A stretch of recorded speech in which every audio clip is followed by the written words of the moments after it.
Dios le bendiga una vez más. Le habla Javier Lizaldi y en esta mañana compartiremos la clase bíblica dominical.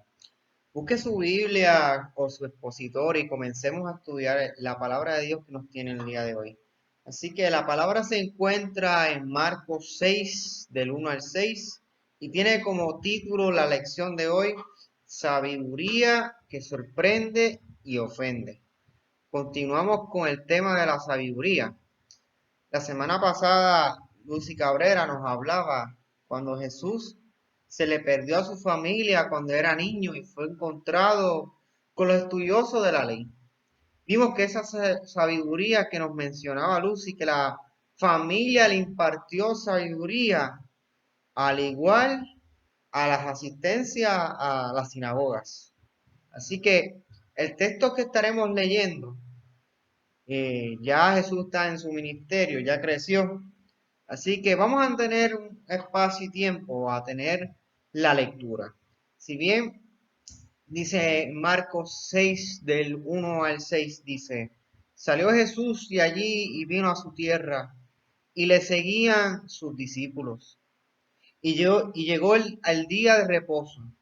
Comenzó a enseñar en la sinagoga, y muchos oyéndole se admiraban y decían: ¿de dónde tiene estas cosas? ¿Y qué sabiduría es esta que les daba y estos milagros que por sus manos son hechos? ¿No es este el carpintero, hijo de María, hermano de Jacobo, de José, de Judas y de Simón? ¿No están también aquí con nosotros sus hermanas? Y se escandalizaban de él. En la versión popular menciona, hermanos, una frase, una lectura en ese texto que menciona: y no tenía fe en él. Continuamos leyendo. El versículo 4 dice: mas Jesús les decía: no hay profeta sin honra, sino en su propia tierra, y entre sus parientes, y en su casa. Y no puedo hacer allí ningún milagro, salvo que sano a unos pocos enfermos, poniendo sobre ellos las manos. Y estaba asombrado de la incredulidad de ellos. Y recorría las aldeas de alrededor enseñando. Si bien tenemos que detenernos en tiempo y espacio, Jesús ya recorría y había comenzado su ministerio. Su trayectoria incluía, antes de llegar a su tierra, en que Jesús ya estaba realizando milagros. Esos milagros fueron, pues mire, sanando, ya había sanado al endemoniado gadareno en la orilla, o sea, opuesto antes de llegar a su tierra. Cruza el mar de Galilea y antes de llegar a Nazaret, en el camino resucita a la hija de Jairo. Y también sana a la mujer del flujo de sangre. Estos milagros recientes, ya las personas lo habían vivido, lo habían experimentado. La noticia se regaba por donde quiera que iba. Entonces entiendo que Jesús deseaba volver a su casa. No sé, me imagino ver a su parentela, ver a sus parientes, o iba de camino y ver sus vecinos, pero sobre todo ¿a qué? A enseñar su sabiduría, lo que había aprendido, porque también tenía la oportunidad de brindar ese espacio a su pueblo.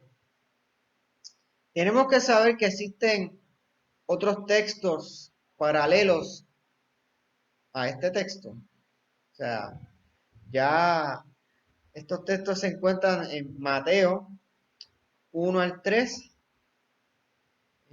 54, en Mateo 13, del 54 al 58, y Lucas 4, 16 al 30.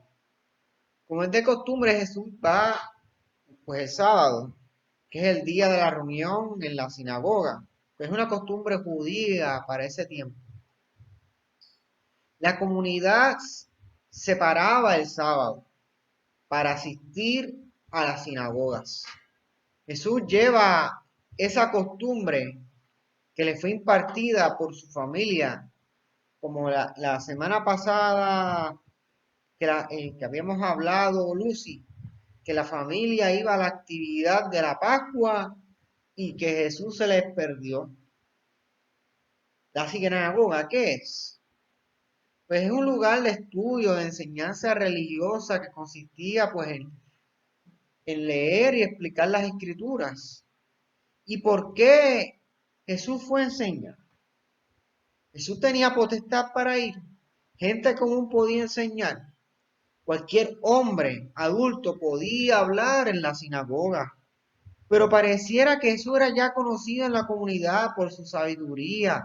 Ya venía de lejos. Jesús ya convencía su experiencia. Todo el mundo quería oír las historias de Jesús, los milagros, las experiencias y su práctica que conllevaba que a la sabiduría, esa práctica de sabiduría. Además, era el de la casa, el nazareno. Nosotros sería pues el guaynabeño o el de Guaraguao. Así que debemos suponer que Jesús ya desde pequeño experimentaba lo que son los estudios o escuchaba, veía desde pequeño a los oradores de la sinagoga, o sea que ya estaba teniendo una experiencia desde pequeño, como lo pudimos ver en la clase pasada, al igual que Jesús, ya experimentaba en la sinagoga, pequeño, en ese lugar y en el cual tenía potestad de hablar, siendo, entiendo yo, un niño. Y su sabiduría era para muchos sorprendente. Así que Jesús le dan esa oportunidad participar a la sinagoga a la llegada a su tierra. Él lee un texto. Esto lo estamos viendo. Nos dice que el texto nos dice que él le está leyendo un texto. Marco no nos dice qué texto es, pero el libro de Lucas nos da una idea que pudiera ser el libro de Isaías 61 del 1 al 2, mencionando que la profecía de Isaías a los presentes. O sea, ya la gente al escuchar esto, pues cuestionaba su sabiduría. Ya estaban experimentando unos roces entre el pueblo y Jesús. Pero vamos a ver qué pasaba. Porque si este es un hombre de barrio de Guaraguao, pero este muchacho no fue ni a la escuela. Ese muchacho no fue ni a la escuela. Así nos diríamos en estos tiempos. Es más, preguntaban si en verdad era en realidad hijo de José, el carpintero, su padre. Ya estaban dudando ahí que pudiera ser hijo de ese José, un carpintero, porque para ellos no tenía una educación primordial, ya a su edad de adulta, no había ido a una escuela que es preparada para eso, sino que Jesús, su educación, ¿cuál fue? No, o sea, todo fue por Dios, y la educación fue, si bien como Lucy mencionaba, de su casa, y lo que aprendió en las sinagogas, pero su sabiduría se desarrolló, porque es una sabiduría divina. Si bien el carpintero, es que un trabajo físico, ya la gente tenía pues esta sospecha porque este muchacho tenía una inteligencia terrible, pues pensaban que era de otra persona, era un carpintero, no era un fariseo, ni un escriba, un carpintero. La gente pensaba y asumía pues que los trabajos pues campesinos, pues, como les mencioné, tenían poca educación, no llegaban a la escolaridad, y esto pensaban los de la ciudad, me imagino los de Jerusalén también. Jesús también, segundo también pensaban que ese pueblo de Nazaret era una gente mezclada de distintas etnias y raciales. Así que ya vemos aquí un rechazo a lo que es la etnia, lo que es la persona, ya sea por su color, por dónde proviene, a qué estatus social es. Si lo traemos a nuestro contexto, ¿cómo veríamos a Jesús? Sería como un niño superdotado y que su padre, su profesión, vamos a decir, eran unos campesinos de granja o agricultores que no tuvieron una buena educación escolar, si lo ponemos a nuestro tiempo 2020. Así que todos sabían que era hijo de José, el carpintero, y de María, pero estaban esa sospecha. Pero vemos que el texto menciona ese núcleo familiar. Su padre, José, al parecer ya había fallecido porque no se menciona su nombre en el texto, sino solamente su madre. María, su madre, y sus otros hermanos. Sí, Jesús tenía hermanos y hermanas, queridos hermanos de la brecha. Porque siempre cuando vemos las películas o en una serie, nunca vemos los hermanos de Jesús. Solamente vemos a quienes vemos. Vemos a Jesús y a los padres. Lo presenta que es solamente el único hijo. Y en realidad es totalmente falso porque Jesús realmente tuvo hermanos y hermanas. Jesús es el primogénito.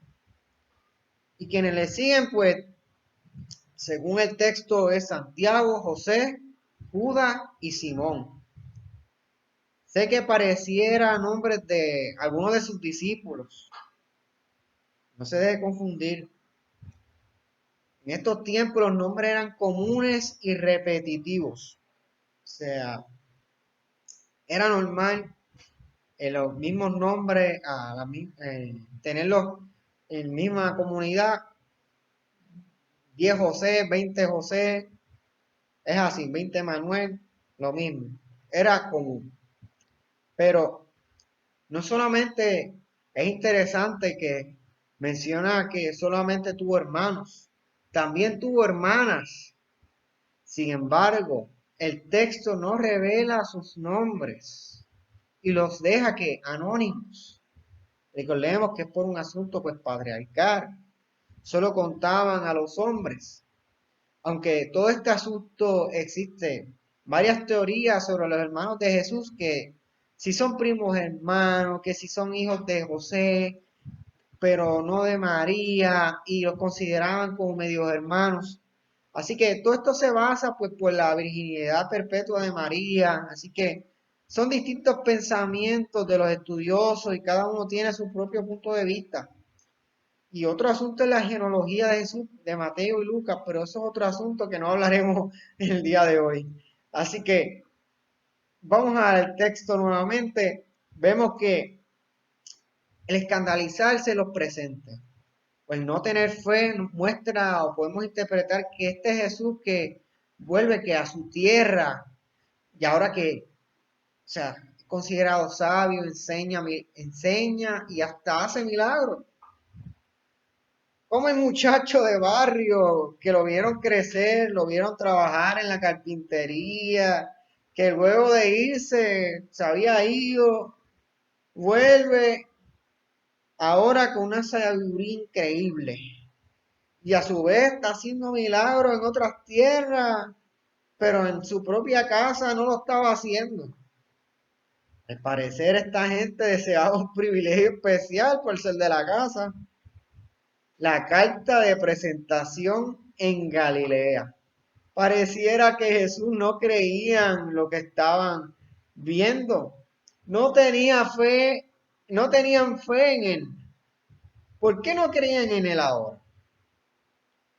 El libro de Marcos no nos dice, pero según Lucas, 4:16 al 30 nos menciona unos ejemplos que mencionó Jesús con milagros en la antigüedad, con los profetas, en que los profetas también sanaban gente gentil.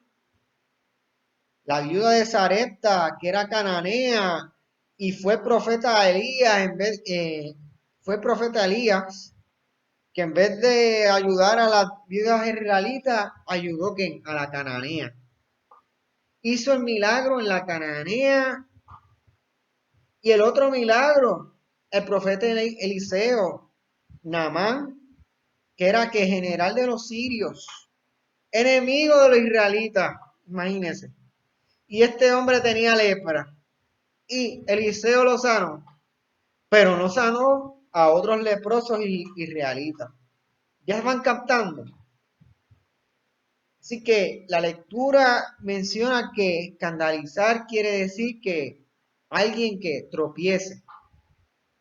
Lo que decía Jesús para ellos lo hacía dudar. Sin embargo, Lucas expone en esas personas que deseaban hasta su muerte porque les dijo saber que no eran especiales. Ay, Dios mío.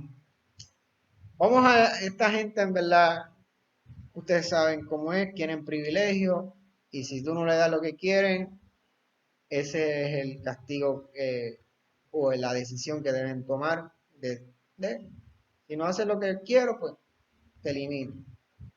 Triste. Versículo 4. El que nadie pueda ser profeta en su propia tierra. Esto es un dicho común de aquella época. Así que Jesús expresa sobre la incredulidad en su tierra en Nazaret y hasta su propia familia. Es impresionante, pero ¿por qué no lo apoyan? Marco no nos contesta, sin embargo, Lucas nos explica la razón. La razón es que al ser sus vecinos deseaban privilegios. O sea, ¿por qué el pueblo tomó esa decisión? Imagínense, ellos pensaban cómo es posible que a su pueblo no tuviera mejor privilegio que los demás pueblos, porque si el vecino tenía una enfermedad, pues tendría un privilegio de ser curado o realizar un milagro a su gente. Pero eso no ocurría. Jesús realizaba tales milagros y estaba realizando otros pueblos, vecinos, inclusive gentiles, pero porque la gente deseaba al menos consideración por ser de su tierra, o sea, los primeros. A su vez, ¿qué pasó? También estos formaron su educación, estaba en la comunidad cuando era pequeño, formaron su formación religiosa en la sinagoga. O sea, tú me das y a cambio recibo algo. ¿Entienden? Pero Jesús sabía y conocía a su gente y sus corazones. Ahora sí, ¿por qué su familia no tenía fe en Jesús? ¿Por qué la familia no tenía fe en él? ¿Por qué no lo apoyaban? Bueno, según Marcos 3:20 al 21, ellos pensaban que Jesús estaba loco.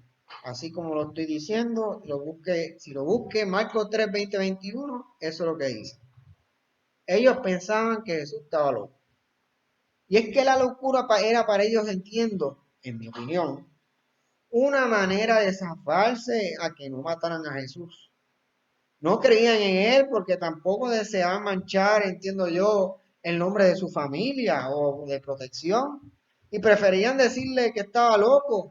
Pero esta locura no era entendida por la familia. Esto porque no entendían la realidad, que él era realmente el Hijo de Dios. Y tenía que llevar el mensaje de esperanza. Ante estas circunstancias, Cristo a su vez da una contestación a su familia. Fue una fuerte en Mateo 12:46 al 50 y también se encuentra otra en Lucas 8:19-21. Pero voy a leer la de Mateo 12 del 46 al 50 y dice de la siguiente manera. Mire, dice 46. Mientras él aún estaba hablando a la multitud, he aquí su madre y sus hermanos estaban afuera deseando hablar con él. Y alguien le dijo, he aquí tu madre y tus hermanos están afuera deseando hablar contigo. Pero respondiendo él al que se lo decía, dijo, ¿quién es mi madre? ¿Y quién son mis hermanos? Y extendiendo su mano a sus discípulos, dijo, he aquí mi madre y mis hermanos. Porque cualquiera que hace la voluntad de mi Padre que está en los cielos, ese es mi hermano y mi hermana y mi madre. Wow, wow. Cristo estaba realizando el ministerio de su Padre. Estaba aprovechando el máximo de su tiempo. Por eso es que Cristo reconoce a sus discípulos como su familia. Mire, nosotros, hermanos y hermanas, nos decimos hermanos y hermanas de la comunidad, de la iglesia, discípulos de Cristo en la brecha. ¿Y por qué? Consideramos eso. Porque creemos en una misma fe. A cada uno le decimos hermano y hermana. Y si algo le pasa a uno de ellos, a una de estas hermanas, mi relación es bien familiar, ¿verdad? Si muere un hermano o hermana de nuestra congregación, yo lo veo parte de mi familia. Y lloramos y compartimos y acompañamos ante esta pérdida. Pero sabemos que está en victoria, celebrando en las mansiones celestiales por lo que él o ella creyó. Versículos 5 y 6. Jesús expresa que no puede inclusive hacer milagros. Oiga esto. La gente no tenía fe, solamente unos pocos. Y los que creen son los que son sanados. La percepción que tenían del hijo de un carpintero, esperaban que era obligación que sanara a su pueblo. ¿Cuál es la razón? El pueblo estaba incrédulo y al estar en esta condición, pues no podía Jesús realizar muchos milagros. Y es una muestra de una tensión entre la incredulidad del pueblo y Jesús. Este problema es un obstáculo para realizar pues la obra sanadora del ministerio de Jesús. Jesús se impresiona y queda asombrado que hasta en su misma tierra no creían en él. Pero Jesús no pierde la esperanza, hermanos. Menciona el texto que continuaba yendo por las aldeas enseñando, realizando la obra de su ministerio. Y aunque muchos pues no creyeran en él, el que creyera, esa persona recibiría el milagro. Esto me lleva a estos tiempos. Ahora mismo, ¿cómo el pueblo desea milagros? ¿Podrá la iglesia ir, realizar el llamado a las aldeas y enseñar? La situación es que si la gente no tiene fe, si no hay fe, no se van a sanar. Sabemos que estos tiempos de distanciamiento no podemos poner las manos, pero sí, si nuestra sombra y la distancia, como dice la Biblia, que Jesús sanó a la distancia a los que creyeron, y aún así discípulos caminaban y hasta con su propia sombra se sanaban. ¿Qué importancia es que la gente tenga fe? Ahora mismo hemos perdido, el mundo ha perdido la fe, la esperanza. Y Jesús nos recuerda que la fe es importante en creer para recibir ¿qué? El milagro. Por eso que dice el texto que pocos son los que se sanan. Tengamos esa fe, esa convicción y continuemos que enseñando la sabiduría de Jesús, la práctica de Jesús. Ahora bien, ¿cómo aplicamos esta clase bíblica con la sabiduría? ¿Dónde se encuentra la sabiduría en este texto? Si bien el título de la clase dice sabiduría que sorprende y ofende. Una sabiduría que puede levantar ronchas y atraer ¿qué? Dificultades. ¿Quiénes son los que se ofenden? Los que escuchan, el receptor del mensaje, puede percibir que una molestia. Si bien en aquel tiempo, como explicamos, este pueblo deseaba un trato especial de parte de Jesús. Sin embargo, su mensaje no fue de agrado para ellos. Algunos tomarían la decisión de que si no recibí lo que yo quiero, pues me confabulo para herirte, para matarte. Y si bien el pueblo lo hizo en Jerusalén, sí. Cuando llegaba Jesús en la Pascua, llegó el domingo, vamos a decir el domingo, por medio de un buen burro. Lo recibieron, miren, con palmas, con alegría. Fíjese, llegó el Salvador. Y ya el viernes, ese mismo pueblo lo crucificó y le dieron muerte, al punto de preferir a Barrabás sobre su vida. Pilato se lavó las manos diciendo: no me responsabilizo por su muerte. La gente deseaba que Cristo tumbara al Estado. Fueron revolucionarios. Lo veían el Salvador políticamente. Sin embargo, el reino de Jesús no es terrenal, sino un reino celestial. No un reino terrenal, sino un reino celestial. El pueblo no entendió su mensaje. En ese momento, por otro lado, las enseñanzas de Jesús, algunos deseaban que fuera a favor de ellos. Sin embargo, no era así. Jesús su mensaje confrontaba, como cuando lo confrontan porque se debe pagar al Estado las contribuciones. Y Jesús contesta: al César lo del César y a Dios lo que es para Dios. Ellos esperaban un mensaje en contra del imperio. Al igual pasaba con la mujer que iban a apedrearla, y Jesús llega y les contesta en defensa de la vida de esa mujer: quien esté libre de pecado, que tire la primera piedra.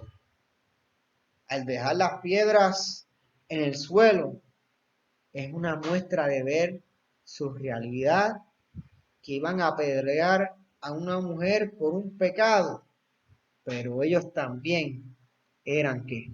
Pecadores.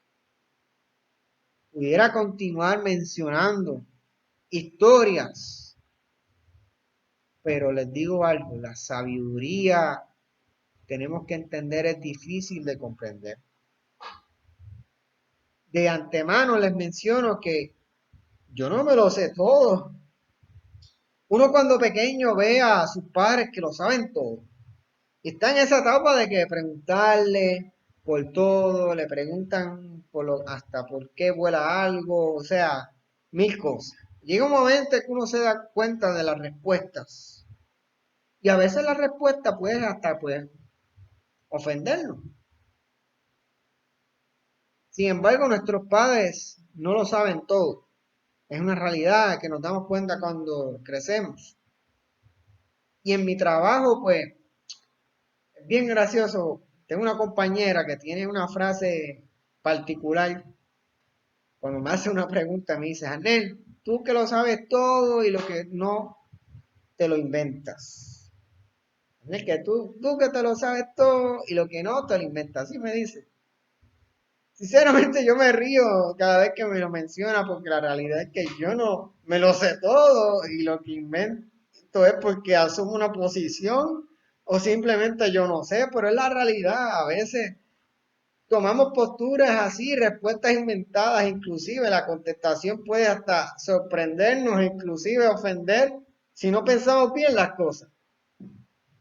Porque las respuestas de nosotros pueden tener un tono, pero la otra persona puede entender otro punto de vista y se puede malinterpretar, ¿me entiendes? Uno puede conocer muchas cosas y no ser sabio, pero también es posible ser sabio sin tener conocimiento. Así que la sabiduría pues, puede ser como una abuela que pues, no terminó su educación, pero involucra con buenos consejos a sus nietos. También el campesino que sabe cuándo sembrar y sabe cuándo viene su cosecha. Pues ¿por qué? Porque tiene pues, paciencia. Pero ¿por qué es desagradable cuando recibimos un buen consejo? Que somos necios, somos insensatos, deseamos pues una respuesta a nuestro favor, preferimos oír la necesidad. Ok, como que esa palabra suena de domingo, así que su sinónimo para que entendamos, pues es la estupidez, la tontería, la majadería. Creo que ahora no estamos entendiendo, estamos un poco más claros. O sea que preferimos ese camino del necio que nuestra realidad. Esta gente quería un mensaje especial para ellos y no fue así. Antes que lo alababan por ser sabio, ahora lo rechazan. Y es que vivimos esa experiencia cada uno de nosotros cuando sabemos o sospechamos que la otra persona no anda en buenos caminos. Y le mencionamos que si todo está bien. Y le mencionamos, pues mira, sospechamos esto, hermano. Está todo bien. Mira, creo que te pasa esto, lo otro. ¿Es esto seguro? Algunos, pues, miren, pueden tomarlo para bien. Pero puede también que recibamos el rechazo de esa persona. Pero si no callamos y no decimos nada y le sucede algo, pues nos sentiremos también pues culpables y cómplices de ese error, de ese tal error. Así que practicar de una buena sabiduría es difícil y además es peligrosa ante una sociedad que uno no sabe cómo lo toma. La acción de Jesús no fue callarse, y les dijo lo que tenían que oír, le gustara o no le gustara. Ser sabio no es saber mucho, si conlleva saber cuándo hay que hablar y cuándo no. Esto lo he aprendido, pues mire, con los cantazos de la vida, como dice un dicho a veces, que calladito te ve más bonito. La verdadera sabiduría va más allá y es más difícil de practicar que por lo general nos imaginamos. La sabiduría debe ser el camino y la meta de todo creyente. Pero quien es verdaderamente sabio o sabia, sabe que todavía le queda un buen camino por andar. Nuestra verdadera sabiduría requiere que reconozcamos, pues mire, nuestra necesidad, o sea, pues nuestra estupidez, nuestras tonterías y la majadería. Así lo podemos entender. Recordemos que solo Dios es la verdadera y completa sabiduría. El sabio de los sabios, que quien es amoroso, es misericordioso y nos perdona de qué? De nuestras estupideces, de nuestras metidas de pata, de las tonterías y nuestras majaderías. Así que hermano, no siempre es sabio decir todo lo que pensamos o lo que creemos. También hay sabiduría en el silencio. Porque esos necios se darán cuenta que de esas estupideces que hablan, porque a veces pasa, que hablan y hablan y llega un punto y dice, diache, ¿verdad? Se darán cuenta. Hay un dicho que dice, como dice el dicho, el hablar es plata. ¿Pero qué? Pero el callar es oro. Así que la verdadera sabiduría está en saber cuándo hablar. Mira, aunque nos ofendamos o a quienes nos escuchamos, y cuándo callar, aunque los demás nos ofendan.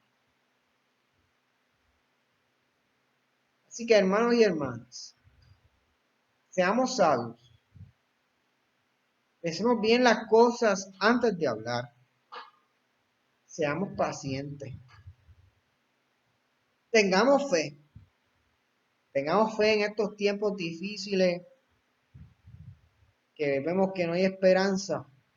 Pero Jesús nos recuerda que Él es la esperanza. Practiquemos, como dice el texto, en continuar llevando la esperanza a las comunidades, como Jesús mismo lo hizo. Aun cuando esas mismas comunidades, aunque sean pocos, llega esa esperanza a esas vidas. Hay esperanza. Aún en medio de esos poquitos, hay esperanza. Imagínense, el mismo Jesús pasó dificultad con los de su tierra. Pasó dificultad con su familia. Y aún así, Él continuó llevando ese mensaje de esperanza. Así que hermanos y hermanas de la brecha, continuemos llevando ese mensaje, mis hermanos y hermanas. Llevando esperanza a la comunidad, llevando esperanza a nuestro alrededor, a nuestra familia, que aun cuando nuestra familia nos rechace o no nos crean, hay una iglesia que también somos parte de su familia. Así que espero que les haya gustado esta clase, hermanos y hermanas. Bendiciones a todos y que el Señor les bendiga. Bendiciones.